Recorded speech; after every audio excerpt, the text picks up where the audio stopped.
Hello, sir. Can you hear me? How are you doing? I'm good. I can hear you. Can you hear me? Yes, I can hear you. Okay, great. We are live right now, Awesome. so we'll just wait and try to get wait till we see more people come on. Awesome. Um, Awesome.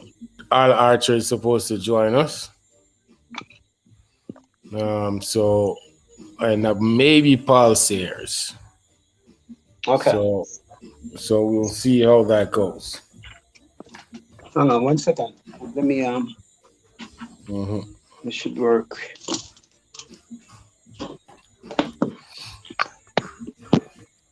Can you see me good enough? Make sure that Yeah, yeah, that's we good. good. Yeah, that's good. Right. Um, Everybody, when you join, please make sure you say hello. Say, let us know you're there. Kenneth, Howard, how are you? Um, Mr. McCook, big up. Mario, big up. We love to shout out all the people who are here, so we let them know that we appreciate them joining us. Um, we're expecting a very lively discussion this evening. So Al Archer is gonna also join us. He said he'll be with us in about 3 or 4 minutes. So right now we got Terrence Johnson. Everybody should know Terrence, affectionately known as TJ or Savannah Goat Farm, whoever is closest to him.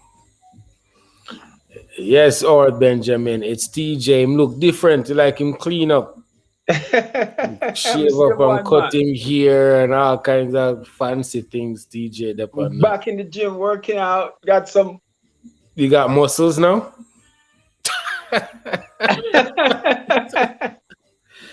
Wow. Um, Yeah. Guys, share this link before we jump into this. Believe it or not, I'm in San Francisco. Oh, Yeah. um, I don't know what this spam thing is. Oh, what is that? What is that, Darren? Let me change my shirt. Different shirt. I'll be back. I'm not anywhere. Okay. Just change my shirt.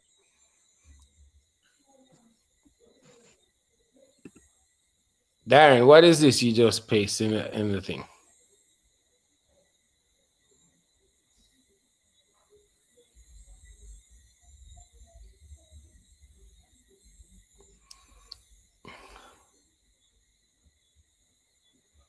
Darren, if this is an important question, I would suggest you break it up. This long thing that it's an issue to read all of that. So I would suggest you break it up. You know what I'm saying? So I don't know. Oh yeah, that's better. Yeah. Um I don't know what this message is that Darren just posted in the message thing. Okay. All right. So let's get into this. We're not gonna waste no time. Welcome to everybody and who's new to this platform. This is the iGoat chat. We talk about everything small ruminants and even anything to do with small farmers. Really, it's been expanded. Started out as a goat thing. Now it's expanded to cover any concerns that our fellow farmers have, and we try to discuss it, whether it's on a business side or farm issues or animal livestock issues. And this is Terrence's second appearance on I Go Chat. Thank you, sir. Last time he was here, we talked about purebred and full blood.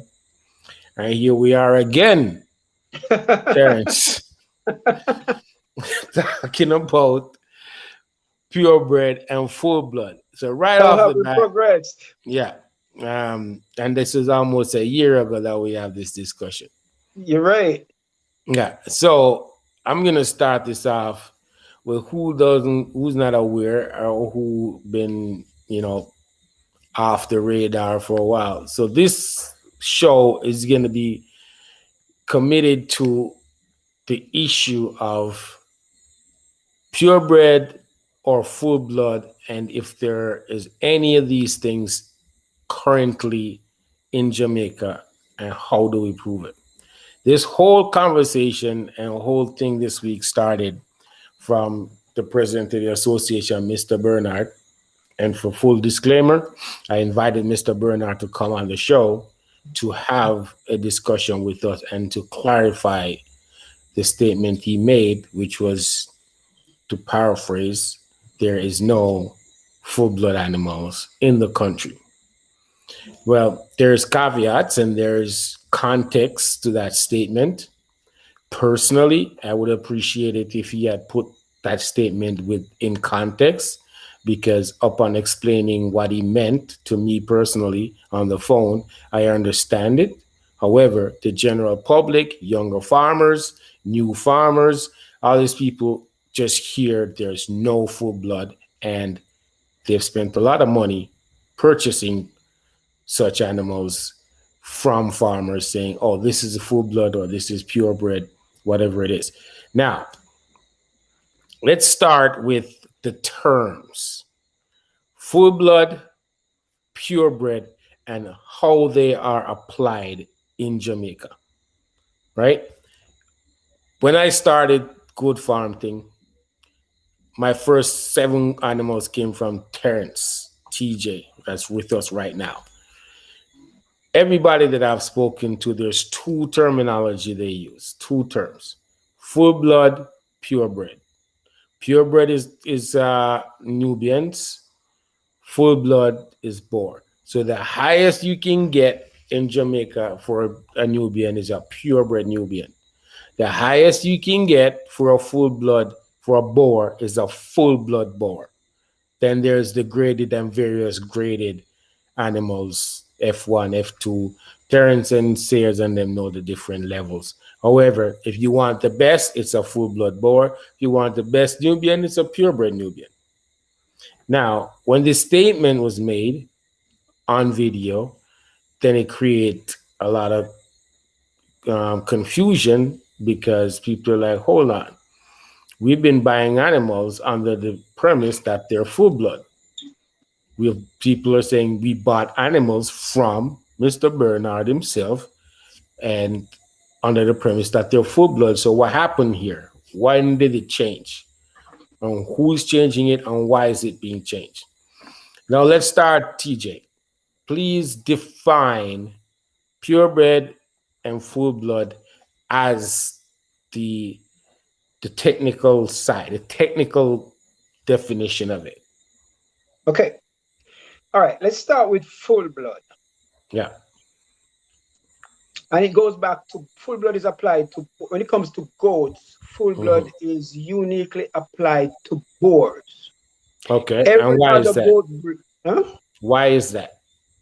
I don't know. I didn't make that. This is just what, and I can tell you as far as how that term came about.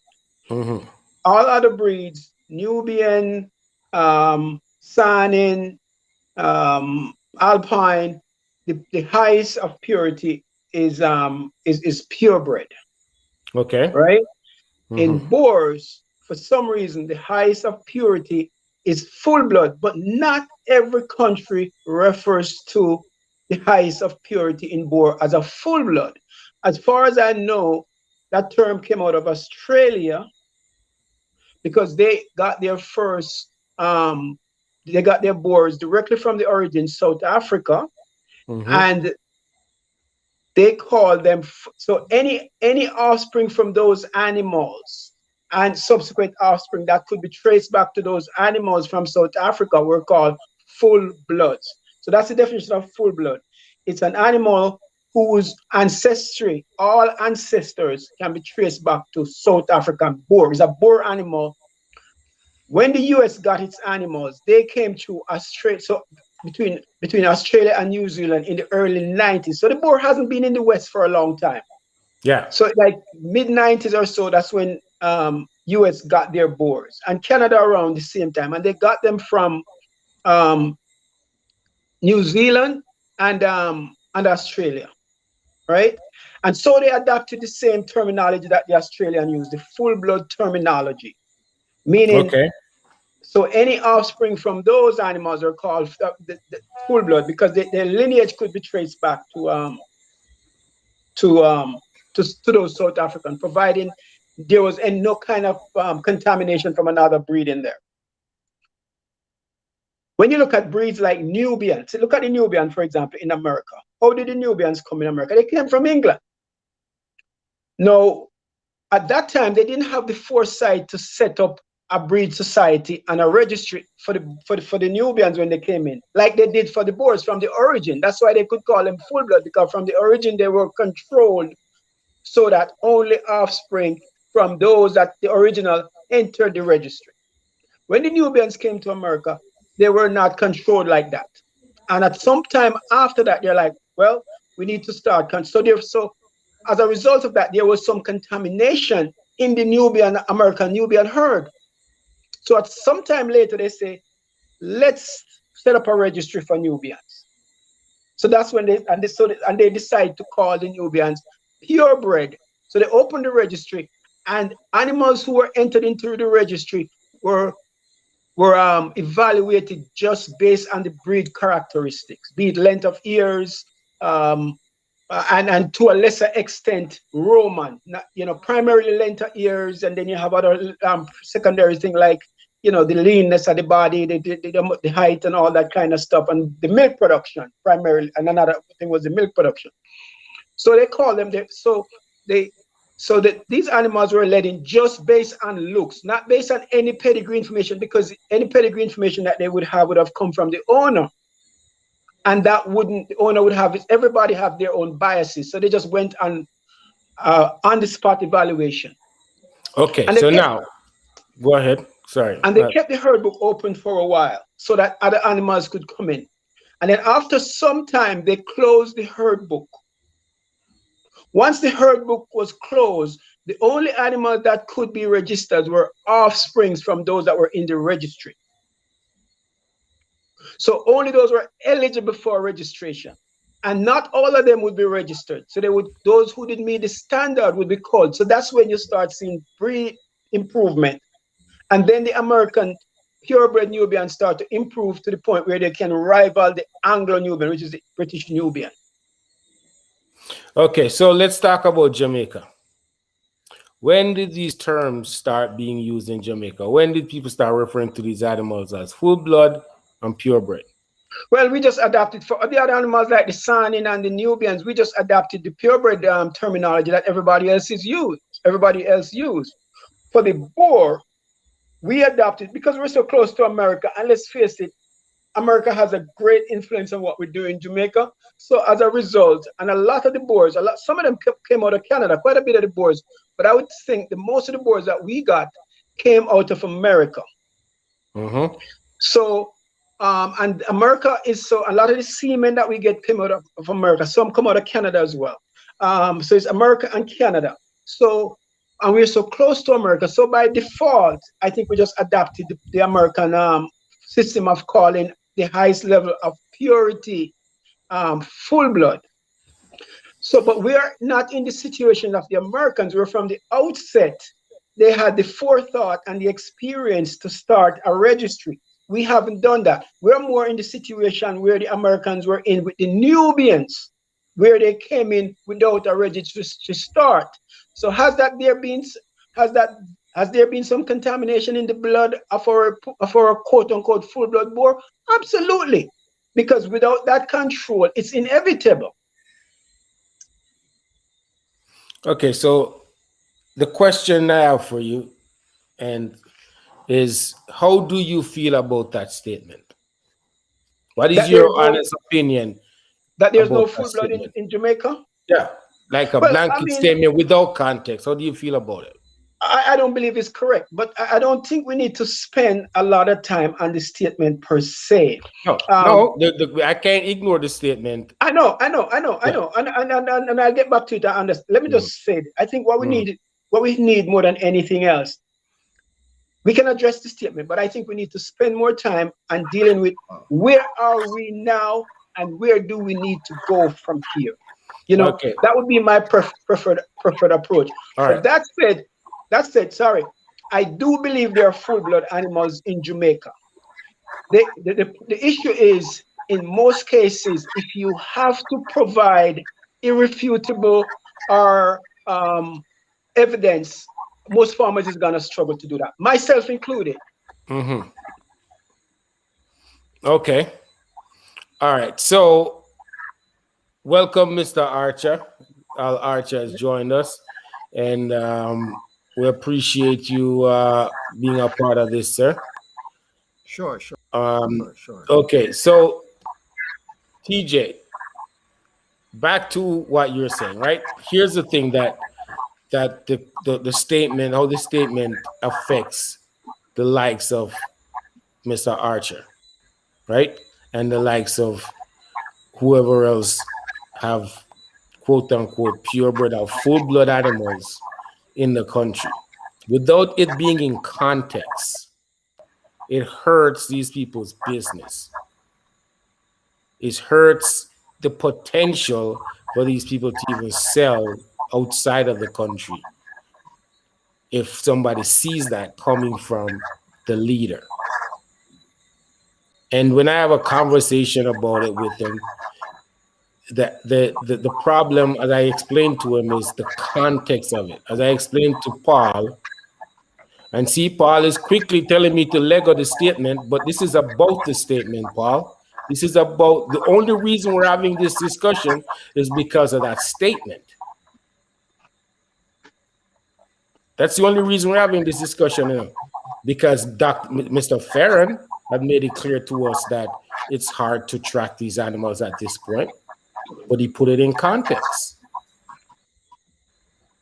He put it in context. He explained why he has a hard time tracking it because of record keeping, etc., etc. But if somebody come out in a leadership position and says there's none, how does that affect the business? How does it affect the people who really invest millions of dollars, a lot of money to have these animals, to hear somebody say it doesn't exist? It is a problem. And I'm not going to sit here and straddle the fence and be hypocritical about it. It is a problem. If it's not put in context and it's not explained in short order, it is a problem. The fact that it was not addressed in short order is why we're sitting here today, how many days later, with people going off the rails on social media and the different platforms about it. I understand why Paul wants us not to talk about it. Talk about the statement that was made, but without putting the statement in context, it is a problem. Mr. Archer, can you chime in, because you and I had a conversation? Tell us how you feel and how this potentially affects your business. Sure. I mean, you've said it perfectly already. I mean, it's not. I've heard other people say something similar in the past, but it's who it's coming from, as you rightly say. It's coming from the leader, the president. I mean, what bank you have your money in? Suppose you have your money in NCB, and I always tell you that NCB has no money in the bank. All right? You probably wouldn't give it that much weight. You probably wouldn't run to town tomorrow to withdraw your money, because it's just me. But if the finance minister came out and said something like that, you would have a run on the back around. Correct. Yeah, absolutely. So if the president, the leader of the association, comes out and says there's no full-blood animals in Jamaica, that carries a lot of weight, and that has a negative effects that you just outlined a few seconds ago. And the worst part of it, he is not forward an explanation. He is not forward an apology. I think the president should come out and apologize and erase record of those statements that he made on social media. No, it's on the record, and I don't believe in erasing the record. I just believe that a statement, putting it in context, it should be done in short order, because it's not like he's completely off base here. You know what I mean? But if it is explained to people, especially young farmers, new farmers who are purchasing animals, if this is explained to them, it would even empower them more to understand why they should support the registry. But blanket saying it is like telling the youths them, say, yo, when you go to Al Archer, when you go to Mackie, when you go to Dr. Graham, when you go wherever, don't think you're getting full blood animals. You're not getting full blood animals. It's that simple. The statement is that simple. Course. And I would love to know what kind of context would explain that. He is totally off base. He's not saying that watch what you're buying out there, or he's not saying there are many animals that you might purchase as full bloods that might not be. That's not what he said. He said there are no full bloods in Jamaica. So can you give me an example of the context that could explain that away? Well, if he followed it up with saying, based on his experience, it's going to be hard for him to pinpoint a animal that he can guarantee is full blood without proper documentation, then that's a different story. It can be rebutted by saying, oh, I can go to Al and Al can show me an animal with paperwork. It can be rebutted, right? If him say in his opinion. Just like Mr. Fern says, in his opinion, it will be hard for him to identify an animal without the paperwork. Exactly. Because that's it's been spread out so long. Statement. Exactly. So the fact that it was not put in context, there was no urgency in correcting it or putting it in context, it becomes a rolling stone down the hill. And it just becomes a bigger problem. I know that, like Paul is here, don't want us to discuss the statement. He wants us to move forward with what's going to happen in the future. But if we don't know or aware and fix what happens today, the future will be flawed anyways. Seriously, we can't build a future on flawed present and weak foundation. What do you say, TJ? Is that true? No, I think I'm not sure the future is going to be flawed. I'm pretty confident that the future is going to be bright. I think what a lot of people have been pushing for a long time is a registry. And if this can somehow fast track the registry, it will be to the benefit of all.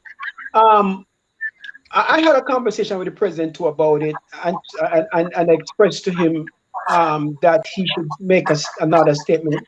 And I'm not here to speak for him, but he did say he will make another video when the time is right. That was what he said. No, but back to what you say, I think the future can be bright if this thing acts as a stimulus to stimulate a registry, because it cannot be. The burden should not be on the farmer to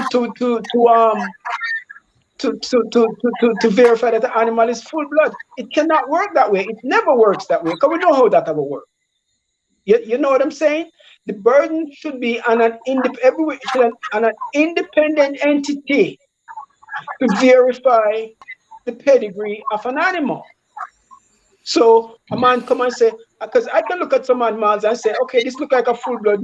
If you say, tell me if I prove it to you, and then that's where I'm gonna get stuck. Prove it to you without a reasonable doubt. That's where I'm gonna get stuck. If I had my paper, I just hand it to you. Okay, so let me ask this question, Terrence. When is the right time? I think it's been the right time for a long time. When is the right time for Mr. Bernard to correct? I can't speak for Mr. Bernard. What he said was a conversation. Hang on, 1 second. What he told me, that this conversation needs to be had, and when the time is right, he will make another video. That's what he told me, because I was concerned enough, like yourself, to call him and say, hey, boss, we can't put out this fire. Okay, I have no problem with Mr. Bernard as a person, as a gentleman. You know what I mean? I've done business with them. But to me, and I'm going to put it on record right now, that approach is arrogance. That approach of I will answer and make a statement when I feel fit, and they can tell them I said it. It's arrogance. It's straight up arrogance. Because Mr. Bernard, realizing that people are saying, oh, I need clarity on this, should quickly either make a quick video saying, no, this is what I meant, or I stand by my position, or whatever it is. But the fact that he's going to say, yo, they can say whatever, do whatever they want to do. I will do a video at my convenience when I feel it's the right time. When is the right time? The right time is now when people have questions. It's not a private guy. He's not Al Archer. He's not Mackie. He's not Dickie Morrison. He is the president of the association. He took the job. So if the members ask for clarity, it's his position, it's his job to provide clarity. Straight up. That's how I see it. I don't think this should be a situation where he can just sit back and let the dynamite roll around in the room waiting for it to explode. It's not fair. It's not fair to the farmers. It's not fair to young farmers. And I explained to him, he's like, oh, 1 and 2 people making noise. No, I get tons and tons of messages about this because the young farmers thinking the goalposts are getting moved on them. Young farmers and new farmers think the goalpost is getting moved on them without any explanation. And if people don't understand what I mean when I say the goalpost is moving, they're buying animals from people saying it's full blood / purebred. And now that something bigger is about to happen, people move the post and say, yo, you don't reach the goal. You're not even in the direction of the goal. And they spent their money and built their business plan accordingly without any explanation whatsoever from the powers that be. People, the youth, them should just suck it up. It's not fair. It is definitely not fair. And we can't build a foundation to move forward on them kind of shaky moves without respecting the people, the youths them that are coming in. If the youths are the future of this, we have to respect them. We have to trust that they're going to believe in what you're saying and going to help move the sector forward. If you can't gain their trust and respect them, then you need to step aside. It's just how we see it. I think they deserve an explanation, which in turn, and I think the explanation that he gave me on the phone is plausible. But you can't just tell me and tell TJ and tell that man and that man. It's not satisfactory to me. The same thing you're telling me, put it in a statement. Put it in a statement publicly. That's how I see it. TJ? Well, I mean, at some time we have to decide if that's all we're going to talk about tonight, or if there's something else that we're going to talk about. No, we're going to move on to it. I just wanted to get the elephant dealt with in the room. Oh yeah. I do believe that, and I expressed that to him, that he should make a statement. So, I mean, he's a grown man. We can't tell him to make a statement. No, I mean, you know, he's working on his timetable, right or wrong, you know. Okay. All right. So, Al, you Jamaica, were one person that influenced. Yeah, go ahead. I mean, we are in a low trust society already. Okay?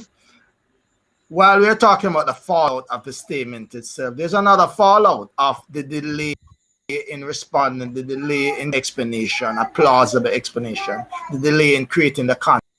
context that we're all asking about. People start offering their own theory. That's how all these conspiracy theories come in. When people don't have a logical explanation, they create their own. And then the people start questioning his integrity. They're questioning the integrity of the entire goat association, the ministry, the farmers. This is why it's so important that you respond to these things. I mean, when the way American society is run, these football organizations, there's a scandal. The response is generally very quick. These conspiracy theories keep rolling and rolling and getting bigger and bigger. Then when the explanation comes, it's not believable. Yeah, it's not effective. Yeah, it's not effective. That's the right word. Not effective at that time. Okay, so Al, you're one of those guys who actually imported animals in the country, right? Yeah. So can you give us a rundown of the animals you imported and the steps you took to maintain the lines and maintain the integrity of your herd? Well, my situation might be a unique situation. I imported approximately about 30 female time and 5 and were male. these full blood / purebred? What were they? Well, every animal that I've ever imported came with a birth certificate that said full blood. Okay. Right? All semen that I've ever used, the Terrina buck from Australia had a birth certificate that said full blood. The 5 females that came from FAO had birth certificates that said full blood and gave the genealogy and show the records. Every animal, every semen that has ever been on my farm came with a birth certificate. And I've never brought an animal onto my farm that was not from abroad. All right, but so is your herd currently closed? Do you have a closed herd? Yeah, I have a closed herd, except for the animals that came in through the semen from Australia or the some golden that I'm about to use any minute now. My herd has been closed. Okay. But I also want you to know that I'm not the only one that imported animals. Just yesterday, I called Elvis Mack for fresh my brain as to the amount of animals and hawk brought into the island. And we came to a conservative figure about 200 because I bought 3 animals from her way back in the early 2000s. Patrick Roxburgh, Ruth Simpson, they were doing some kind of distribution thing with her way back then. And she would bring in like 30, 40 animals at a time. I think she made at least 4 to 5 trips. Dr. McQuinney. Exactly. He brought in animals. Boulders brought in animals. Cavan Golden. I just spoke to him yesterday. I think he can't remember exactly. That's a brother of Mr. Golden in Texas. I think they brought him 10 animals and then 35 animals. So that would be about 40, 45. So, a lot of animals have come into the country. So, and not everybody has kept the herd together. Not everybody has put in the discipline, but quite a few breeders have. So, it's kind of incredible for you to say there are no full bloods, in the country. What indeed has happened is that, yes, there are farmers out there that may have sold animals that are not floods, knowingly or unknowingly, but I think that happens in every country, and that has been happening in Jamaica from way back when even when they were Nubians as the premier or the more focused breed. People have done that. So the registry is important. I am 100% behind the registry, but the registry is not a cure-all. We still have to have people dedicating themselves to whatever they're doing and keeping proper records, keeping proper safeguards. You want to build your pen. If you're a purebred breeder, you want to have your pen in such a way that you don't have animals jumping fences. I mean, especially Nubians, they're very famous for being for jumping fences. You don't want, have a Nubian buck jumping effect. Next thing, you have a dappled boar. You know what I mean? So Okay, so TJ, you guys exported like how many animals a few I years think I ago? told us 26. 70 all told. And they were Yeah, Nubian and Boers, yes. no, you've been on boards. Were those animals traceable to originals, like in original importation into Jamaica? I can only speak for myself. I can't Hmm. speak for anybody else. Yeah. And all the boars that I exported came out of boars that I bought from Al Archer.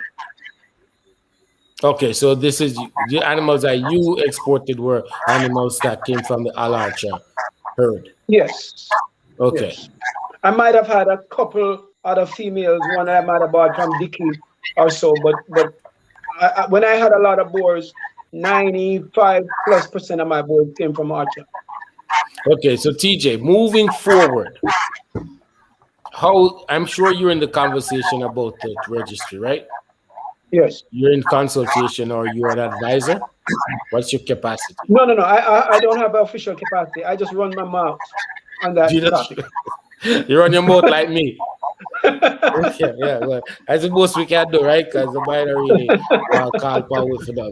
Okay, but give us your professional analysis or opinion on how this registry will work and how effective it should be, or it will Well, be if it's well, run properly. to be honest, we don't have to reinvent the wheel. We've Mhm. seen how it worked in the cattle industry. We saw what they did in America with the Nubians. We just have to do I what they just did. mute you because you got no feedback. Hello? No, go ahead. I just Yeah. tell Al We that I don't mute have to this mic. reinvent the wheel. We just have to do what have been done before and maybe adapt it a little bit. Eh? Hmm. Um, so the first thing you might have to do is you're gonna have to come up with a standard. Say, for example, board. And let's not fool ourselves. If we think the situation is bad with the boar, it's a lot worse with the Nubians. And I'm not trying to cause another controversy here, but it is what it is. And we can talk about that later. But Hmm. let's stay on track with the Nubian boar registry for right now. Yeah. Um, the first thing you're gonna have to do is to come up with the standards. And again, we don't have to reinvent the wheel.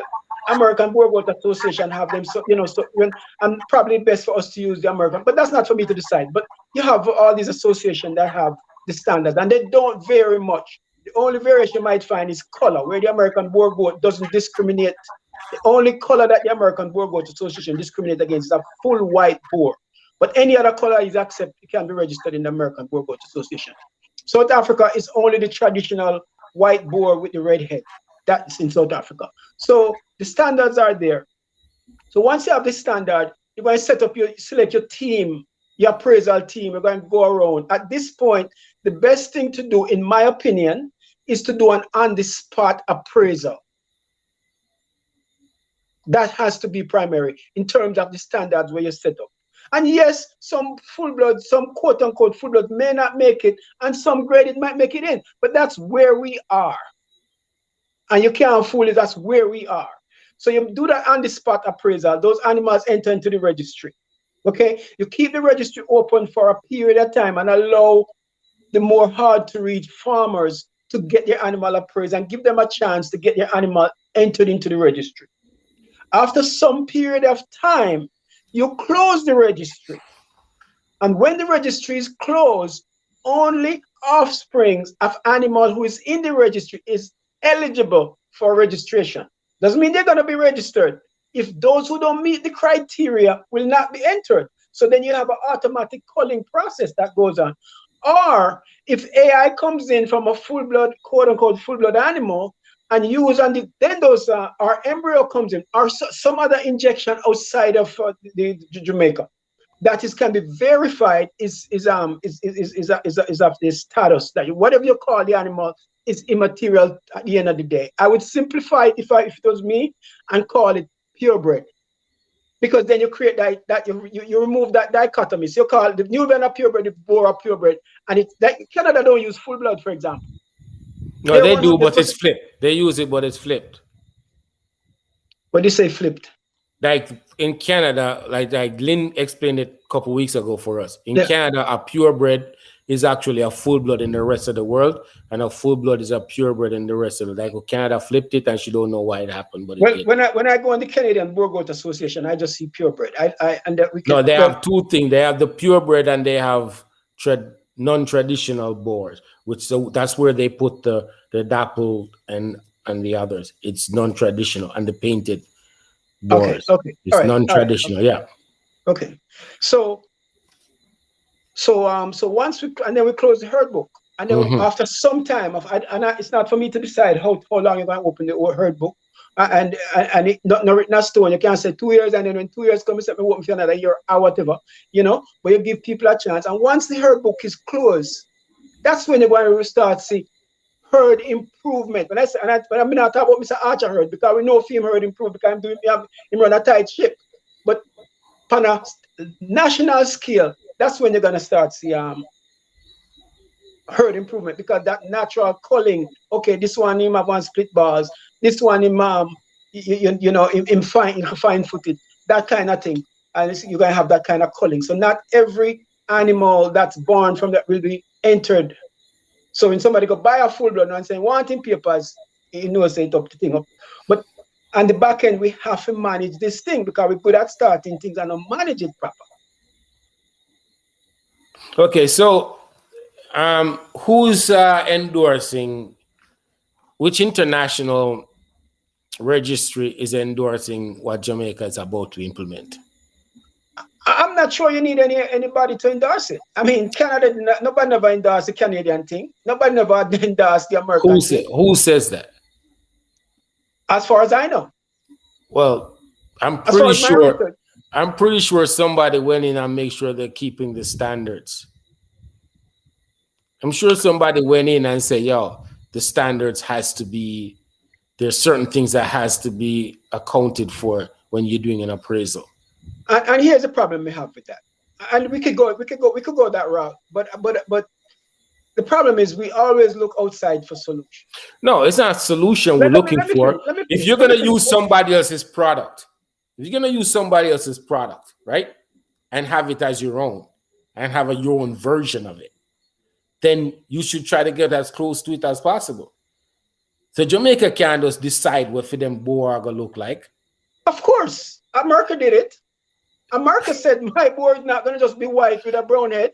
My board going to be dappled. My No, but board going to be black. My board going to be red. but they had like 3 different categories. They In didn't just America? have one. Yeah, No, they have one category of boar. One category of full blood boar. they have registered and non-registered. We're talking about registered. The Okay. non-registered, either the person decides saying now go registered for whatever reason, or it didn't make the standard, didn't make the breed standard. Yeah, when in Canada they have traditional, like the purebred and then they have non-traditional that are registered. So in I'm not Jamaica, as you up don't to think date. okay, so you don't think somebody like okay, let's say you don't think anybody should come from anywhere outside the world that's an expert on board goat to come to Jamaica and say, yo, we need to keep these traits, make sure these traits are in there in order for us to say, yo, Jamaica We, have a good boar line going. we could, but we don't. I don't think it's absolutely necessary in this day and age with information so widely available. Not because Ali's here. I'll know about boar as much as any man you go bring from Jamaica. Mr. Ferrer know about boar as much Yeah. as any man you go bring from and guys like Roxborough in I'm days, me know how sharp him was. But we have organic talent that we have organically grown talent, in my opinion, that Mhm. can get the job done. Okay. I just want to That's know that what you think, Al? I just want to know that we have the talent here. Miss Al, what do you think? Oh, sorry, the thing was kind of noisy. Go ahead, Al. Sorry. Somebody from South Africa. Mm-hmm. Is that out of the way impossible?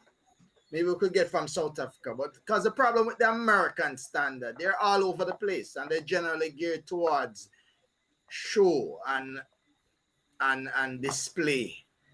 and you Mm-hmm. have so if you get if you get one person from the USA, it's like, it's like dipping your hand in one of those, in a raffle thing, in terms of who you might get. You might get somebody that believes A, another person believes B, C. I think this. I personally like the South African standard, and would be a little bit biased towards that, and Mm-hmm. that would probably exclude the dappled boar and all, and black boar and all of these things. But aside from that, though, it's very important that whatever path we take will be as transparent as possible, and we're trying to include as much as possible. I agree 100% with what TJ said earlier about there might be some that are not really full blood that come into the registry, and I don't have a problem with that. Let's start somewhere, because even if we start here, we can improve the animal as time goes along. Well, We want. I would love to have Paul on to give us an update on where the registry is. But I think he's tied up. He's making comments, but he told me he was tied up. So if he's free, then he can come on and tell us where the registry is. The big question I have is the appraisal system of this registry. How much confidence are people gonna have? Back to what I was saying about Jamaica being a low trust society. I mean, people, I can feel the apprehension already out in social media. Is my Yeah, animal going to make the cut? That's what people are saying. And I say we have to be a little bit loose with the standard in terms of yeah. running these. Respect Paul. Paul said he's not at home. I figured as much. So that's the question. That's the big question. We can only go off, as Al said, we can go off what the pulse of the people, what the people are saying, the questions that are throwing in my inbox, the questions that people are messaging me saying, yo, are you going to bring this up? Or like, the goalpost is being moved. People, they're going to come up with a appraisal system, and this animal I bought for 250,000, they're going to tell me it's not what it is. And people are very concerned about it. TJ, what do you think? Hey, look, yeah, I get the concern, and it's a fair concern. Um, the farmer has a responsibility here too. You have a responsibility to make sure that your animal is in top condition when the appraisers come. If the appraiser come and animal and move sideways, don't blame that on nobody. A Boer goat, unlike a Nubian, where the milk, you can't see the milk in the goat. You can't see the meat in the goat. Your Boer will look like a meat goat. So if the appraiser come and you pay $250,000 for a Boer will look like a Nubian, have a Nubian body type, hey, you made one of two mistakes. You bought probably a poor quality animal, and or number two, you did not feed that your nutrition is not up to, and your husbandry is not up to spec. That animal has to look the part. So you have to make sure have no heavy worm load, in belly no bound, and him well fed. So there's Paul saying Mr. Farron and Roxborough is finishing up the draft for the breeding standards. I have full faith in Mr. Farron. He's highly respected. And I hope he heads whatever appraisal team there is. He's the head of it. There's a recurring statement being made on social media by many people that says, okay, so a young farmer buys an animal from, let's say, Al Archer, just hypothetically, and then the appraisal thing come around and they come and look at this animal and say, yo, I'm not gonna make the books. But then all book animal then make the books. And I'm gonna feel like, yo, all that work. I'll me buy the animal from. All that work. And you're saying it based on conditioning, TJ. You're saying and these guys have to make sure the animal is in top condition when the appraisal Conditioning is a appraisal part, is a big happens. part of it. husbandry, nutrition is a big part of it. It's not the only. I understand this, and this is not my. You can research this. 62% of performance is husbandry. The rest is genetics. So you can have the best genetics, and if your husbandry is not right, you cannot see the potential of that animal. And you Okay. know that. Yeah, I know that, and it's people should take note of that. So the appraisal system. How many policies? How many years they're gonna have this thing open for people to get registered? How Is much? that How question long to you one think? of us or to somebody To, else? no, to you, TJ. I'm trying to get Paul to make his comments in the thing because since he's not available to come on, he can make comments. I think I mean I don't know. I would say the book. I say the registry should be open for a minimum of probably 3 years, and if when that, and then after, and you're gonna have to find a way. And we have social media now to get the information out there to farmers that look. And there's a lot of things that we're because I see some questions asked on social, and some of these are good questions. Like one guy asked a question the other night. Darren Larman asked a question last night that he thinks that the the animal should be the farmer should be blind to the appraisers that they're being appraised that they are appraising. And I think that's a good question, but may not be practical. And somebody that means the animals would have to go to the appraisers as opposed to the appraisers going to the animals. And that may not be practical, especially for someone who have um, quite a number of animals to be appraised, or someone who is far away in a rural area. It may not be practical. So um, but what we need to do are the people who in the know, and I'm not in the know. I'm just like I say, I just make noise. Because nobody have to listen to me. I have, some people do on the platform and forum and stuff like that, but it's not like I'm not part of the decision making thing here. And that's fine. I'm not, but somebody has to be listening to what the farmers are saying, what the clients are saying, and somehow try to at least accommodate it or give it some thought. Okay, so But Al, how here's a long you think? question.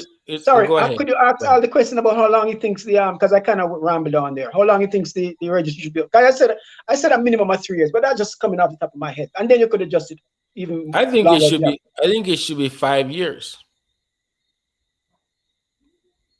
I think it should be open for 5 years. 5 years is a long time though, but it could be. I don't know. I'm not. Yeah. Well, give it enough time to succeed or fail. Well, remember the registry going to exist forever. It's just that how long you're No, going to allow. the appraisal system. Yeah, exactly. Yeah, you know what I mean. I want it open for like 5 years so we can have the correction of errors and all that stuff to happen. Because I know this is Jamaica. And I dread the fact that this is Jamaica dealing with this. Because a lot of people are going to either gain significantly, inappropriately, and a lot of people are going to lose a lot because favors and them things. So here's a scenario that Mr. Henry is asking. If Al has a full blood animal that falls off shape, is it no longer full blood when the appraisal takes place? It is a full blood. It's just not eligible for registry. Why is it not eligible for registry? It We don't does. understand. Look, Because understand. him no fat. Not because I'm not fat. Yo, star, I'm still a human even if me look mag and run down, brethren. Understand. There are certain criteria that like you look at the muscle. If the animal is in a depreciated physical condition, a meat animal, you can't see them no meat not upon the animal. All right, I get what you're saying. So you just get the animal in condition and reschedule the appraisal. All right. I'm just playing devil's advocate, man. I know I get what you're saying. I know what you're saying. Yeah, I would. Yeah, if the animal doesn't look like a meat animal, then he shouldn't be considered a meat animal.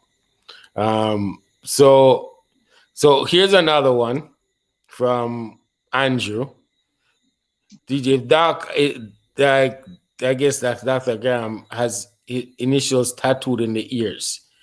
If I have a boy goat from that with the best condition, but the tattoo is there to show, wouldn't that animal make the cut? Where the animal come from shouldn't have nothing to do with it. Exactly. Boom. Boom. Because I've had experience with that. I've had goat that should go in the pot. Him shouldn't register nowhere. Him should have only register on a menu. That's where him should have registered. And that's exactly where it was registered. But I'm telling you, I don't care how much tattoo or identification they on the animal. Some of them things are not right. Some of these animals definitely. When the appraiser come, the appraiser shouldn't be looking on them things. Shouldn't ask where this animal come from. None of that. That's supposed to bias the process. Well, He's making appraisal on the animal that stands before him, how the animal look today. But that's an ideology that cannot be attained in Jamaica. Well, I'm not sure he can. I mean, guys like Mr. Ferran. If Mr. Ferran run the ship, no. If Mr. Ferran is doing it individually, which is impossible for this. No, he's not going to be in the video, but there's going to be a team leader, and the team leader is going to manage the team. Mm-hmm. Okay, so are they going to implement? Just somebody asking about DNA. Like, okay, Al, question for you: have you ever done any DNA work on your herd to trace the thing? No, I've not done anything like that. But I would be open to DNA because it's 2021 now, so I understand these things are getting cheaper and cheaper as you go along. So I would be very open to DNA. Out of your own curiosity, wouldn't you like to know, like, who shot one of them goat, like the original father? Yeah, definitely.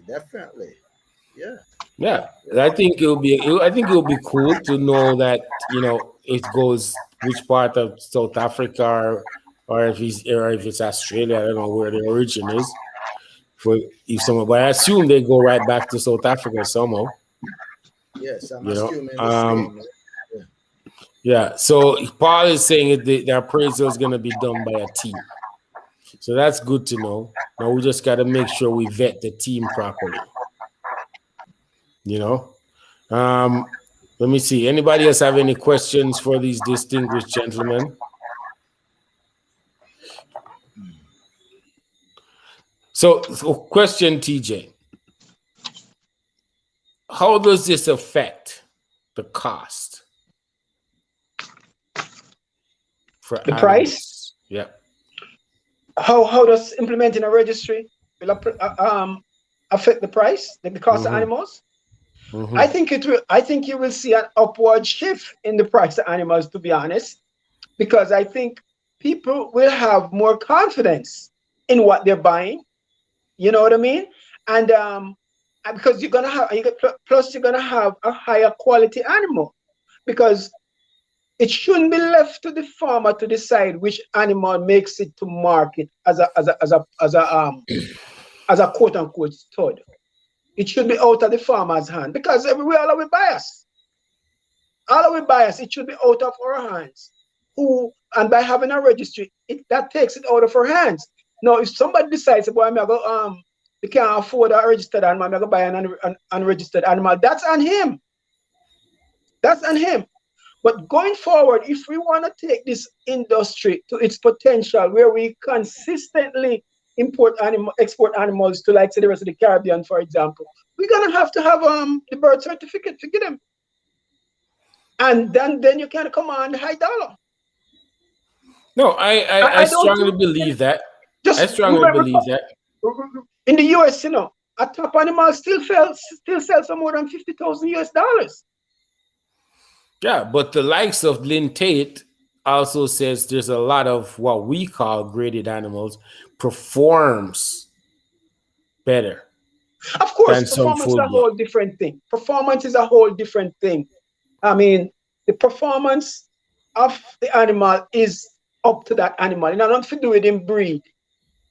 It has something to do with in breed, but nothing which says, like, for example, I speak to a lot of dairy farmers who run goat dairies, and they're not concerned about purebred. They're No, concerned about milk. exactly. We don't care over here at Cabra. What the animal look It's, like. because it's Or not what like we can. It's not like we can afford full blood and purebred. We don't care. We want some exactly. milk. Exactly. There is And this lady, Valerie Jarvis, Jamaican Jarvis, Valerie Jarvis. mhm. She now lives in Jamaica. She used to run a dairy, and I'm in touch with her. I used to have conversations with her. She had run a dairy in Maine. I think it was out of Maine or Vermont, one of those states. And she was like, I didn't care what the animal looks like. I care what came out of the animal. Care what the how big the udder is. How much milk come out? Not even how big it is. How much milk come out of it, and how long? Not how much milk the animal gives per day, and how long that animal lactates for, and stuff like that. So of course, there's nothing which says we've seen graded on the forum that are top animals that I would use over a lot of quote unquote purebred or full blood. I personally would. Paul always have some statements, some little things to say. Okay, Paul, I'll have some confidence. Sorry, Al. Go ahead, Al. Go ahead, Al. Those quote unquote high performing animals that are not pure, how did they get there? Most of the time they get there because of bred animal. Because the pure Correct. precisely. So there's always going to be need for a purebred breeder that's striving for a particular objective. Mm-hmm. Striving for that objective, and you're going forward, and you have your records, and you have your system in place, and you can have a certain level of predictability. Okay, so let me ask you. Like a tool, so you can use that animal to do what you want to accomplish somewhere else.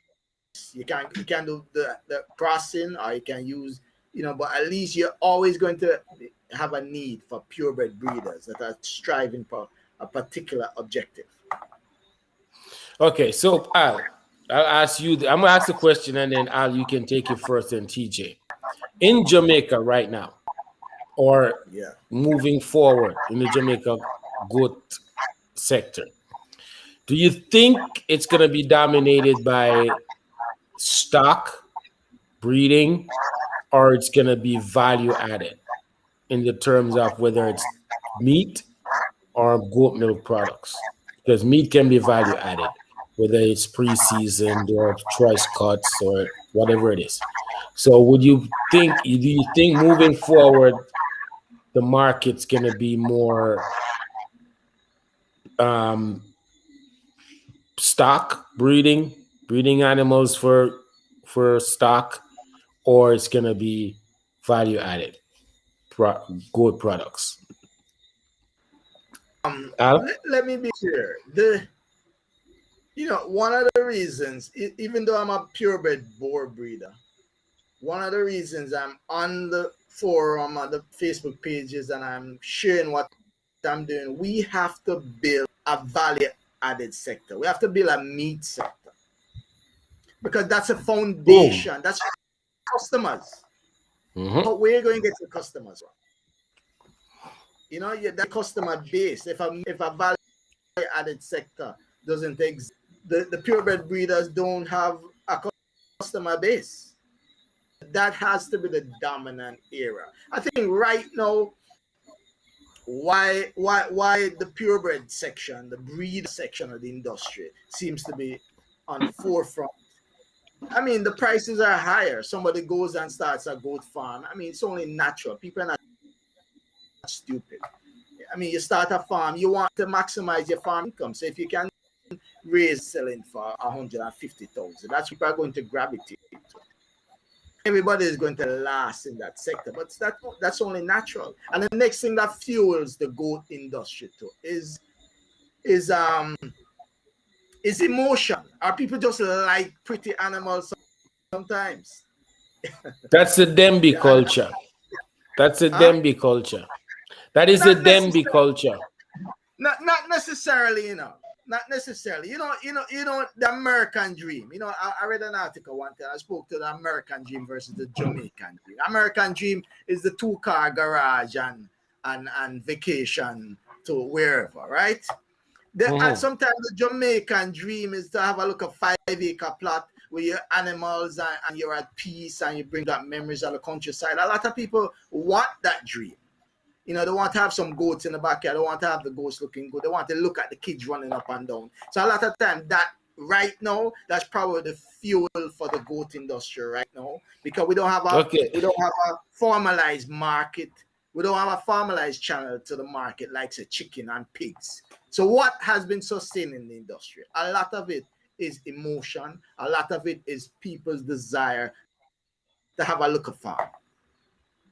A goat farmer, including myself, if you did put down pen to paper and get your accountant to come in when you had started, you would not have started. True. TJ, what say you? Yeah, I do believe. I mean, it's. I'll answer the question very eloquently. There's not much more to add. If we don't have a sector that is, in the case of the boars, dominated by meat, and in the case of Nubian, milk and meat, and all the other spin-off, then it's pointless. You raise a goat for those two things primarily. That's it. So that has to dominate eventually. Other than that, we don't have a sector. We're just fooling ourselves. Okay, so Al, Rossi says, please use the term full blood. You said purebred in your statement earlier. So I assume that there's something there that Rossi needs to say, yo, don't say purebred, use full blood. How many purebred animals you got, Al? Our full blood. What do you have, Al? Yeah, Al, what do you have, Al? You know, be transparent here, Al. I've all, you know, from the time I bought these animals, from I started raising goats, purebred has always been the local term. The first person I saw propagating and the full blood term was TJ himself on the Facebook page. TJ? Right? Yes. TJ, what say you now, TJ? You look like you start this big in a TJ. And I don't know that I started, but I wouldn't deny it, because guess what? Man. I happen to live in America, and I read a lot of articles on boar goats, and all the articles that I read say a full-blood animal is the high standard, because they're American articles. 95% of the articles that I read are American articles, which says the high standard of purity in a boar is a full-blood. Yes, I didn't make it up. Yes, and it's on the birth certificate. What does the paper that you got with your animals, what does it say? Purebred or full blood? It says full blood, but from the animals came to Jamaica, from I was raising goat from 1998. Nobody using the term full blood then. Everybody said purebred. The first time I ever saw a full-blood animal was when I went to Finlayson Farm in St. Elizabeth. And he referred to it as a purebred animal. And everybody back then referred to the animal in this society that we live in as a purebred animal. When the social media thing with on Facebook now, when people started talking about full-blood versus purebred, that's when the terminology became kind of dicey. Even to this day, when I write my receipt, a lot of times I write purebred. A lot of times I write purebred. So TJ, you educate the masses on the difference, the nuances and the difference of the animals. When you say I don't understand. I don't understand the question. Well, you introduced purebred and full. I don't know that I didn't introduce it. I'm not going to take. And I'm mass scale, man. And I'm mass scale. Everybody, look in the comments. I see how many people say. TJ, I can't see. I can't see. I'm focusing on this now. I can look at the comments later. No, seriously, on a serious note, whether it's negative or positive, I like to think it's positive, because as you explained yourself earlier, those terminology came from the US for you. Look. But you taught a lot of people. There's nothing to explain here. Mm-hmm. Every animal that we've imported in Jamaica, most of them come from the US. Every animal that Al has imported says on the paper, full blood. The semen that coming from Terrawina, what it say? Full blood. So what I'm saying, no, but all I say is that I'm giving you props for teaching us the correct term. Look, Howard say everybody is saying, "Yo, TJ, teach me the right term." Yeah. Everybody said, But "TJ, teach me the I right didn't term." make it up though. I didn't make it up. No, I didn't say you make it up. I said you introduced it. Yeah. You write the correct terms to the masses, and I'm I sure just think eventually, yeah, it's I via might the have been the Facebook catalyst, but platforms. eventually, now that we are where we are now, and we have members on the forum who are America. The forum is pretty big. We have people from all over the world on the forum. And so it would have made its way in, and people would have made the clarity. What are you? Because in America, don't forget, there's a purebred new boar in America. There is a purebred boar in America, which is a graded up animal, which is separate and distinct from a full blood. How you know that? Yes, I don't have anything against the term full blood. You know, if the world is using the word full blood, I'm down with it. I'm just explaining the Jamaican vernacular way back then when people used to say purebred. The word pure in to a Jamaican means pure, right? And that's how Right. it came about. We are making a distinction now. I'm not against it. I'm all for using the terminology full blood. And for me going forward, I don't care whether we adapt pure or full.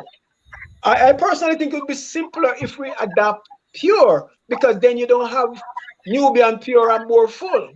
And then, you know what I mean? Personally, I think it would be better for us going forward with the registry. That's just my personal opinion. And it's just purebred animals and graded animals. Exactly. That would simplify things. No, I would support that. Yeah, pick a I term. would strongly support that. Pick a term, either full blood or purebred. Pick a terminology, full blood or purebred. Pick one of them and then grade it. Stop using. Stop. Yes. That's what I think. And, I would support that. And let's be clear, as I said earlier, the boar is the only goat that the high standard of purity is not a purebred.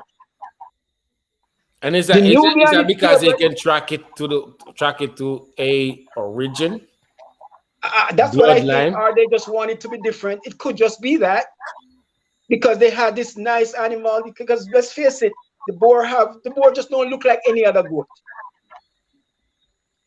You know, so I don't know what was the driving force behind it, but it came out of Australia. Like, as far as I know, Australia was the one who started. That's Australia, because in South Africa, guess what they call it? The highest pedigree of boar.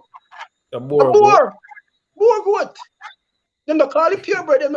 I've never seen a South African article which refer to a goat as a purebred or full blood. They just refer to it as a boar goat.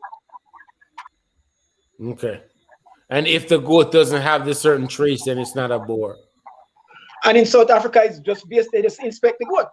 It's just based on inspection. Okay. Got it. So any other question, gentlemen? I think these two men have been generous with their time and explain a lot.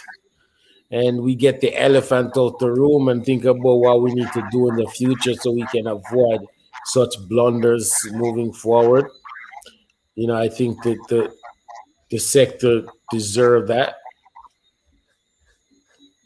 The percentage thing we have to get. The percentage.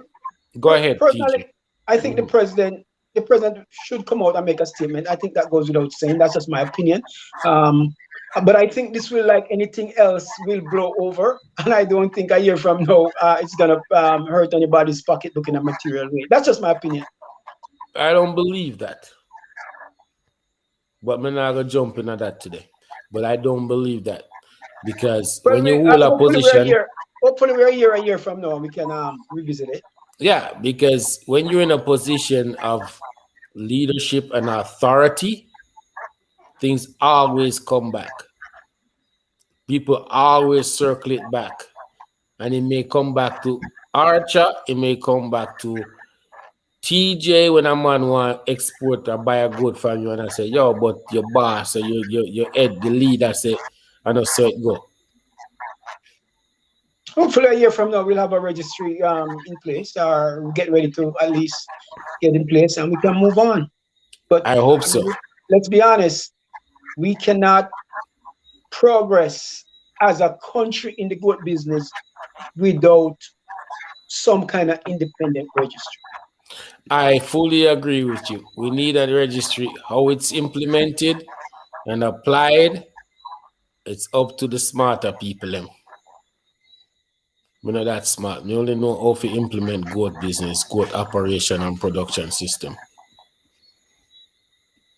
Okay, we'll leave that to the likes of Mr. Farron and those smarter gentlemen, right? And we all I think we all have the we all are obligated to keep pushing for the registry.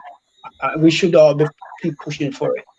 I think if it's one thing that came out of this is the urgency for that.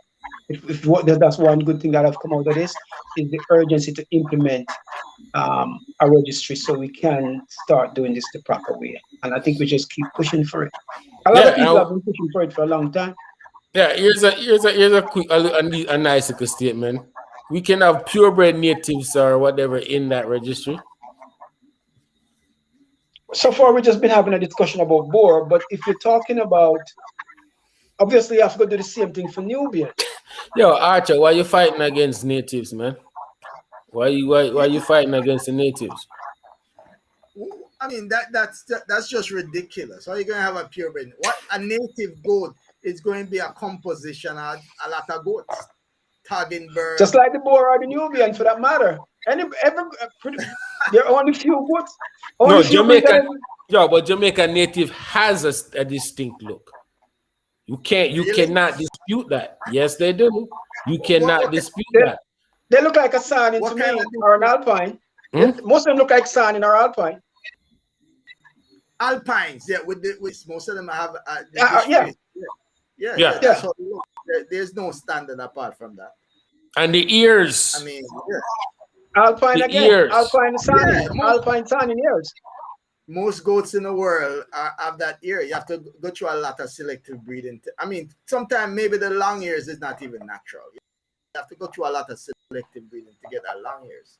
Which is why. No, man, I'm telling you, that there's certain native goats in Jamaica that you can just tell them that exist nowhere else based on natural selection in over the hundreds and hundreds of years that they've been here. No, but I think seriously we should, and this is a discussion that I've had with the president of KIAS, Dr. Deslandes, that somebody, some entity, and I should look at preservation of our native animals. Because if not, within 20 years or so, we're going to hard pressed to find them. We're going to pure long year goat. We're going to breed them out. Yeah, pure long year goat we have. We're going to breed them out. So I think somebody, and even a farmer, if he has a young farmer, if he has the foresight, and get 120 natives and get one nice native buck and just keep them native and do him one selection, just like he may be onto something 20 years from now. Because he may be the only guy in the game. Okay, let me answer Rossi. Rossi, would you build a slatted floor to raise native? Native no need slatted floor. Native no need floor. Native no need slatted floor, bro. We don't need to put them on some rock stone and them good to go. But I understand why you asked the question, though, Rossi. Yeah, I get it. I wouldn't, honestly, native for me, it would be a pet or as a petting zoo type project or whatever. It wouldn't be for value added products because one, them grow too slow. A lot of them don't provide enough milk. So it would be for a pet. I have seen some natives that would rival them big Boer mother. Let me see all about them. Let me tell you that. That's not straight native. That's the same thing I was talking about. Then let me see walk up those big natives you're talking about, even they might have the big body they might have the dish face. That don't mean they have other characteristics that belong to the Nubian. They just didn't get the Roman nose. They have some big old gut like Boer. You ever see my market side yet? You have to come out everywhere when they pass through. Yeah, those are not straight native, man. Yeah. The native that me have when me I look at youth and me have like 8 goat. That them goat, they're native. Them goat, they're straight native. Them not have nothing mixed with them and them Them have kid and them other this small, and you know what I mean. Them have like 6, 7 kids, or how much kid? Okay, sorry, I'm exaggerating, but 3 or 4 kids at a time, and That's nothing a affects them. that's a good trait. That's a Yeah, very good trait. but the kids don't grow, bro. They just But because we barely never grow. used It to takes feed them a them either. year. We never used to feed them either. We used to feed them Them whatever them go can get. them go fresh pasture every day. We tie them out somewhere every day, somewhere different. And you didn't have Somebody, to worm them. You didn't have to worm You them or see, give them any no, antibiotics. no, nope. I didn't have to do none of that that. I mean, that's the feature of native goat. A native goat is going to be a goat Hardiness. that survives on very little. So it's not going to grow a big body. It's going to have a small body, and it's going and survival. When you're a native Yeah. goat, you're not talking about producing milk, meat, blah blah blah. You're thinking about surviving on the least possible nutrient plane, which is why Yeah. they become ridiculous when you put them in a pen and buy Nutrimix feed and blah blah blah, and feeding them hay becomes ridiculous because you're giving them a level of nutrition they don't, and they're not going to perform accordingly. Yeah. So TJ, somebody wants you to explain the sanding and the sable. What is that? I don't know what Okay, that's sable a is. very good question. That's a very good question. And we and because with the whole talk, there's a big discussion too about is this Kalahari a breed, or is it a red boar, or is it whatever, The Saanen, we know the Saanen is a white goat. The breed is Saanen by breed standard. The only color that's allowed, they have a color code in the Saanen, and that color code is that all Saanen to be registered has to be white. No, does the Saanen always produce white kids? No, they produce fawn colored. They produce kids. Some of the kids are. So what they do with the fawn colored Saanen? You think them they send them to the slaughterhouse because Saanen is the primary characteristic you breed up Saanen for is to produce milk. And a lot of these fawn colored Saanen are going to be high producers. They throw them out in another breed called the sable. You guys can do your research for yourself. Sable is fawn-colored Saanen that are not eligible to be registered as Saanen because they are not quote unquote white, but they produce just as much milk as the Saanen does. So that's not that. So that breed is just a rejected Saanen is a sable breed. Got it. So it is something that we can actually have as a discounted price animal. Well, I would. It wouldn't command the price that a Saanen would, obviously, because that's status. You know how that thing works. But it's the same thing. The point is, very few breeds have a strict color code. Alpine doesn't have a strict color code. For example, the only thing that Alpine, there's no such thing as a white Alpine. You've never seen a white Alpine, so a white Alpine would be rejected. But any other color code would be accepted as an Alpine. Nubian has no color code. So any color will work. When so even the boar, the classic boar color, this traditional boar is the white boar with a red head. But because it's a composite breed, I'm going to throw back every once in a while. I'm going to throw back to one of the far-reaching grandparents, and it may come out black, it may come out red, it may come out dapple. Okay. So let me hear you. May come out full white. You may come out full white too. So let me hear your story on the Kalahari Red versus what Lynn Tate has to say. Okay, here this is, and again, I'm not an expert on it. I can only go with what I have read. I have read that the Kalahari Red is a separate breed. I have also read that the Kalahari Red are those rejected, like the sable, those rejected boars that end up in the Kalahari region of South Africa, right? Now, what do I think? If it looks like a duck, it walks like a duck, it quacks like a duck, it's a duck. When I look at a quote unquote Kalahari Red, the only difference I see from a boar is the color. That's the only difference I see when I look at. If I look at a Kalahari Red and I look at a classic boar, the only difference I see, and you can't say that for any other two breed except maybe the sable and the Saanen, which are the same breed and just look different in color. Okay, good. Thanks. Hey, so Al, I got one question for you because somebody's talking about meat here. So I know, like when I started looking into getting into goat business, I remember you having a conversation on whether one of the Facebook platform that you said you actually had a goat meat brand in the stores, correct? Yes, that's So can you correct. explain? Yeah, can you explain to people what that process involved and why you elect not to be in that business anymore? You know, I think I was a little bit too ambitious at the time because no foundation for a business like that. When I Okay. started doing that, I had a larger farm in Clarendon, so I Mm-hmm. thought I could manage that and supplement what I was producing by purchasing goat Mm-hmm. outside. I created a product, put the product in a bag, a plastic bag, and I went to a couple of supermarkets, and it was okay.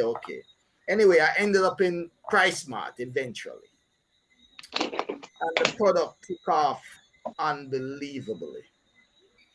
At one point they were ordering like sometimes two, Pounds. $300,000 a goat, three Oh. hundred thousand dollars a goat in a given week. There was just Hmm. the supply just wasn't there. I want. Okay. I mean, sometimes I ended up leaving my house like 4 o'clock in the morning, heading to Christiana Market. You know that market? Yeah. Yeah, to try and get goats to buy. I had a truck and I'd have look up van. I was sending another guy down to Elizabeth. At one point, he used to drive all the way to St. Elizabeth to buy goat, come back with two goat, one goat, and I just spent $5,000 worth of. So it was impossible. So what I am suggesting now going forward, one day I might even try it again, but I'm suggesting what if I was to do this thing over again, I'd start from the foundation. Start it Mm-hmm. small, right? You can have a product. I wouldn't approach those big supermarkets just yet. You can raise your animals to a particular standard and start serving your neighbors, your friends with a particular standard goat, which is the 10-month goat we've been talking about, and charge Mm-hmm. a higher price for it. The goat I was selling to Price Mart was not standardized. It was any old goat, any goat. There was no standardized. It was typical thing that was available in every other supermarket. So I would love to start with a standardized product and then build. The farmers can organize themselves. 2, 3, 4, 5, 6, 10 farmers can come together, raise the goats, get up to the numbers, and produce a product. If an individual farmer wants to do a product by himself, fine. If a group wants to do something together, fine. Start from the ground up, put in the foundation. So when the demand comes, you have the supply. Yeah, but you gotta set a standard. You gotta be branding a standard, saying, "Yo, this meat is tender. This meat is 8 months old, 10 months old meat. It cooks within an hour." That type of thing. It's the And same keep thing in I mind, talked about on the show last week. Yeah. there's nobody in Jamaica doing that right now. That is selling a package of goat meat that is standardized at that 10-month-old thing. So I think the sky might be the limit for that. I No, Because it think when Damien, definitely I is. think Damien is trying to do that, but I don't think he has his own product. people will Well, pay he has big the money for facility what to they get like, there. huh? Yeah. Yes. Damien has the facility to get there. But Definitely other has the group, facility to get The- there. Hmm. I mean, 4, 5, 6 can come together and do the same thing. Yeah. Hey Ray, you didn't Hmm. tell me what the lady you mentioned some lady what she thought about the Kalahari Red. What I didn't hear. You were gonna tell us what. She thinks it's a boar goat. Okay, well that's what I think too. Think it's just a red boar goat. That's me. That's where I'm Yeah. at. Yeah. That's I Lynn agree with Tate that. from OC Flock in Canada. You know Lynn Tate? Yes. Yeah, Lynn Tate from OC Flock. And she's I would call an authority on this stuff. You know what I mean? She's pulling the genetics and doing all this stuff. So she has an idea. She's been in it Yes. for about 20 years, so she has an idea of what she's talking about. That's where my research has led me to Mhm. believe it's a boar goat. Yeah, it's just colored, just a red boar goat. So yeah, back to the meat thing, Al. I think we're on the same page there. I talked about it in length last week on the show. Um, I think value added stuff like meat, starting a group, like supplying 10 people, 20 people, 25 people with meat and grow accordingly. It's better than just having goat meat available that's just old and there's no standard to it.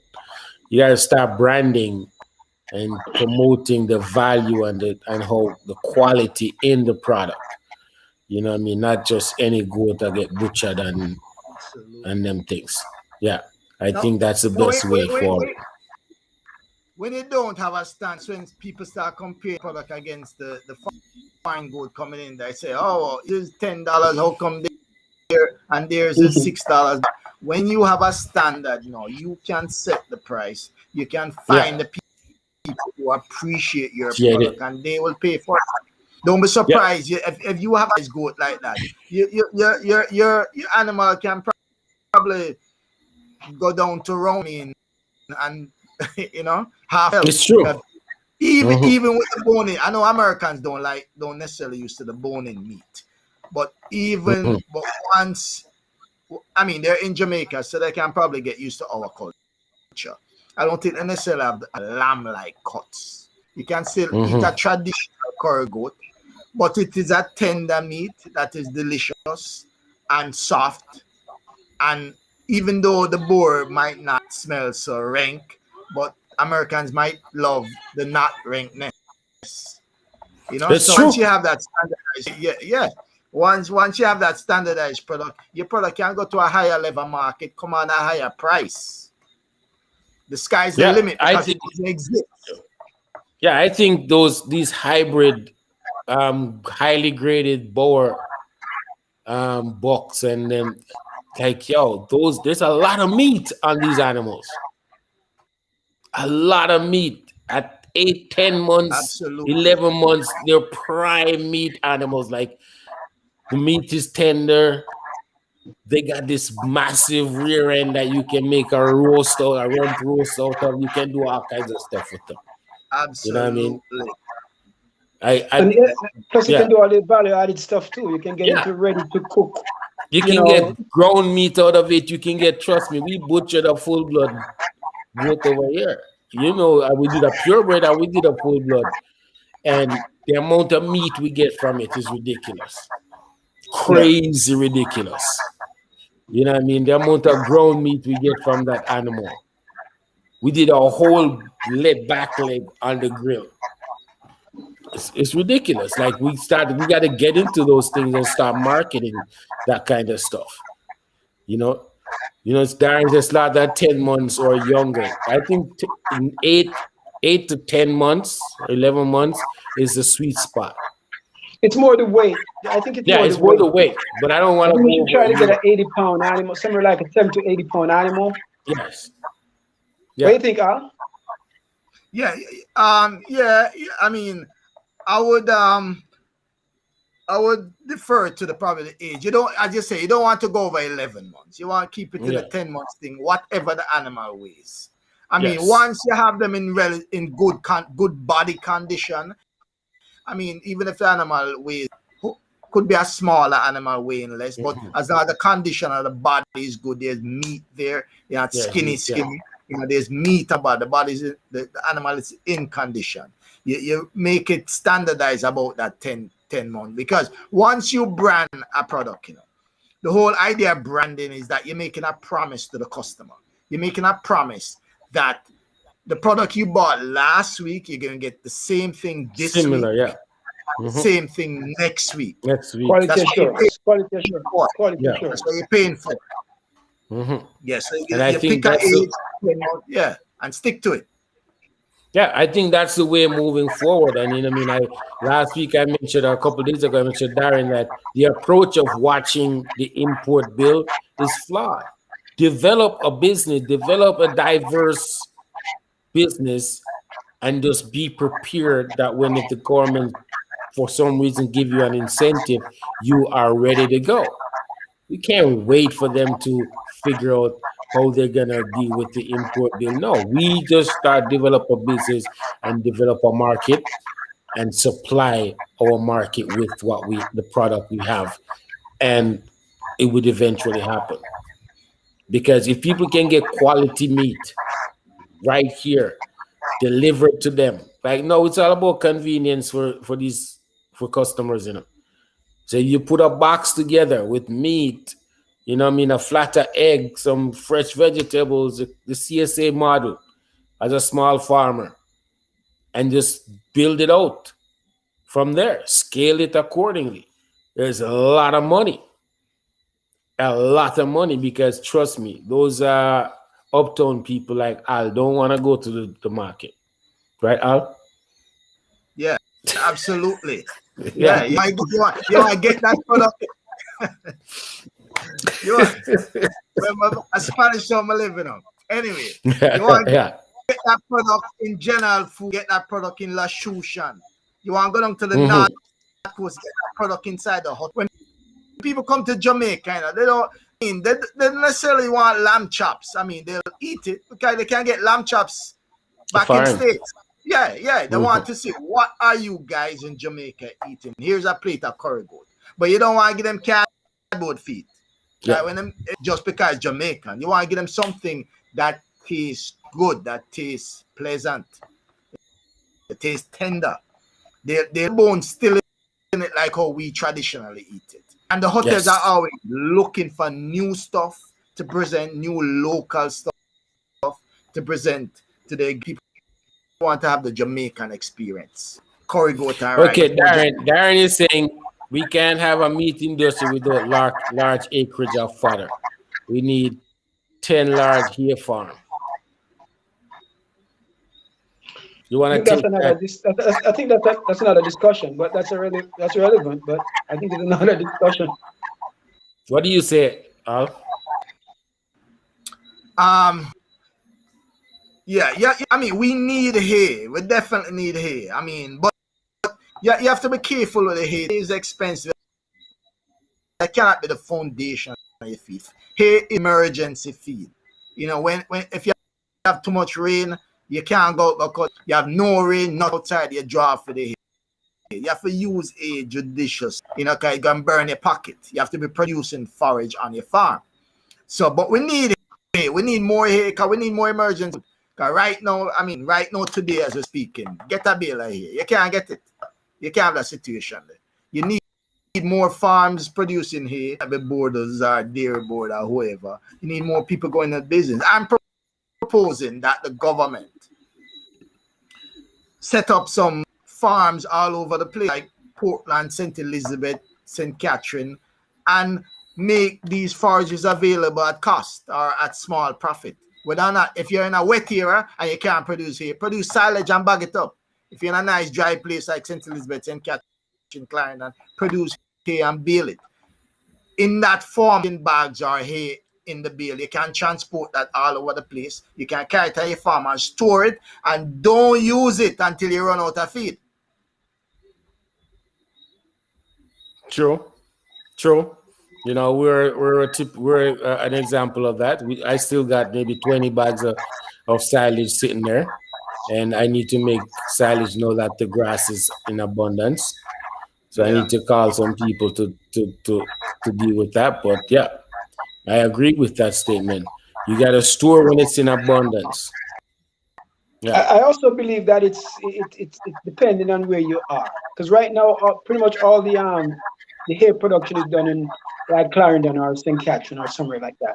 I don't think it makes sense if you're in Westmoreland to truck hay from St. Catherine or Clarendon, get dry grass from St. Catherine. I think it's ludicrous. Um, but farmers can be self-reliant. You can make your own reserve. I think farmers need to think self-reliance to the extent to the extent that you can. Yeah, I think if farmers are more innovative about storing feed, whether it's if you have 5 acres of land, how much acres of that you're gonna turn into forage, how much acres of it is gonna be actual for storing feed. Because like now, when for us in St. Mary in the northeast, where we getting rain, we have a lot of grass. This is the time to store feed. This is the time to store feed because come the winter time, grass is gonna grow slow. And if we have the type of rain we had the last time, over between October to February, there was no grass available. Grass just stopped growing because there was so much rain. So we got to be strategic, and that's another conversation we need to have: is when is the time to harvest and store versus just making it go to waste. It's not even just grass, any product. You know what I mean? Like apple, the regular Jamaican apple. I have 2 apple trees. No, there's no apple on the tree, but I got like 6 bags frozen in the fridge. So it's like any other farm item. It comes, if it's seasonal, you store it. So if you in an area where like for us in the Northeast, this is a time when grass is gonna grow a lot. Store it. Store it, store it, store it in some way. Silage, hay, whatever you gotta do, store it. You know what I mean? On the South Coast, I don't know when that season is. When is that season, Al? Hold on. We All talking right. about St. Elizabeth. Well, the whole South Coast, St. Catherine, Clarendon, Manchester, the whole South Coast. What time of year is the time to store feed, to harvest and store Well, feed? in my era, there are just 2 seasons: the dry season and the rainy season. And when rain does grow, when it doesn't fall, it don't grow. That's all I noticed. I've heard some people say like January, December, January, even with rain, the grass don't grow. But I've never seen that myself. I'm on the red dirt. Whenever there's Oh rain, the no, grass. it happened here. It happened here this past winter. Yeah, what, December, January, your grass didn't grow? Don't grow, and we are getting rain non-stop, and it didn't grow. I couldn't I've believe heard. it. I I've couldn't heard that. believe it. I've never seen that. No, that Oh that no, that is dude. what, no. They call spring for a reason, eh? That's when things grow. I could not believe it. We were getting rain non-stop from late October through November, all the way to February. And Yeah. I look at that patch and I'm like, this thing should be going through the roof. That would not grow. It's a Remember, good thing we had proper pasture management that we could survive it, because if we didn't, we would have run out of feed. no, that is a fact. That's how it is. Grass doesn't grow as well in November, December, back to probably January, because that's the winter months. That's when the day is shortest. That's when you're getting out of the shorter days. You don't get as much sunlight. So it's Yeah. not just rain, it's also The sunlight. sunlight. I figured out it was the sunlight. As we get into spring and the days start getting longer, that's why they call it spring. Things start to spring. Things start Yeah. to grow. Spring to summer. Yeah, it was this lack of sunlight, because trust me, it wouldn't grow. And we're looking at it like, yo, seriously? This thing is supposed to be 6, 7 feet tall. Like, I'm gonna do a video tomorrow. I gotta remember to show people how high the grass is on our pasture. How high it is, 6, 7 feet. We could not get that when rain is falling No, almost you're not gonna get that in you're the not gonna winter get that time. in the winter months. No. Yeah, it would just wouldn't grow. So It's that's our day true. doesn't get very short, but it's probably a couple, 2, 3 hours shorter, and that makes a difference. Yeah. Especially to grass. Grass are very what you call photosensitive.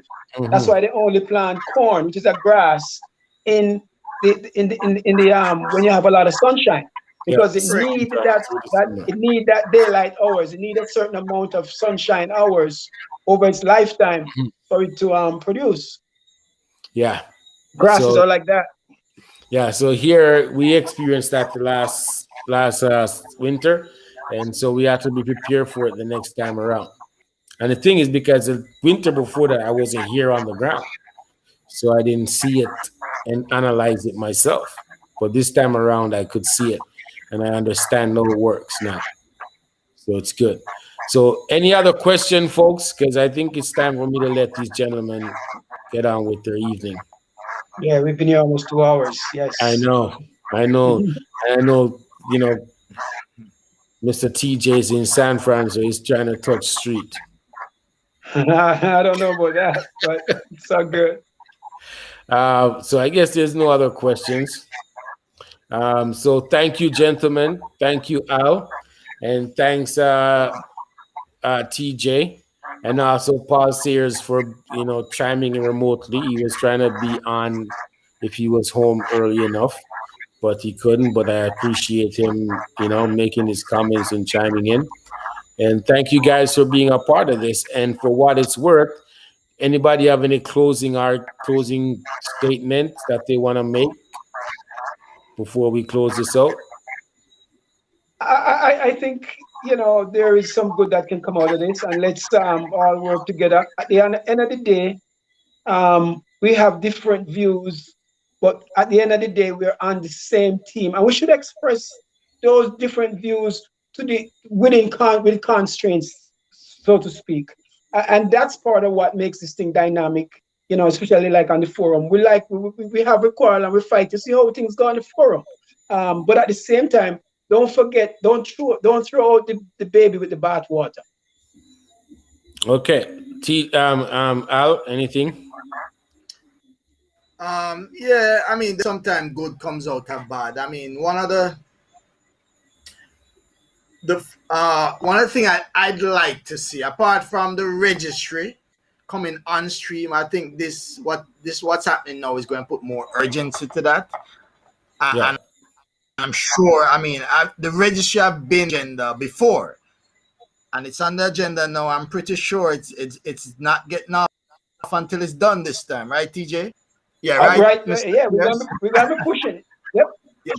But another fallout I'd like to see is more transparency from the association. I mean, on social media, people are calling out that we need more transparency. The farmers need to know what's going on. Where COVID-19 brought Zoom and Facebook and this studio stream, into the forefront. We can communicate with the farmers better. We can let them know what's going on. We don't have to have people with these conspiracy theories all over the place and all of these assumptions and dismirking people's character and all of these things. We have to learn to be more transparent. Okay. All right. Thank you again, gentlemen. As far as I'm concerned, my parting statement would be moving forward, everything should be in context. Put it in context so everybody can understand it, from the 90-year-old to the little child. Everybody should be able to understand it, and that will help people to move forward and don't create the situation that we have in this past week. So thank you, gentlemen, and thanks everybody for tuning in, for watching, for participating, giving your comments. We appreciate everybody, and we'll see you all next week. We'll be talking about something else, hopefully. Thank you guys, and good night, and we'll see you guys next week. Thanks.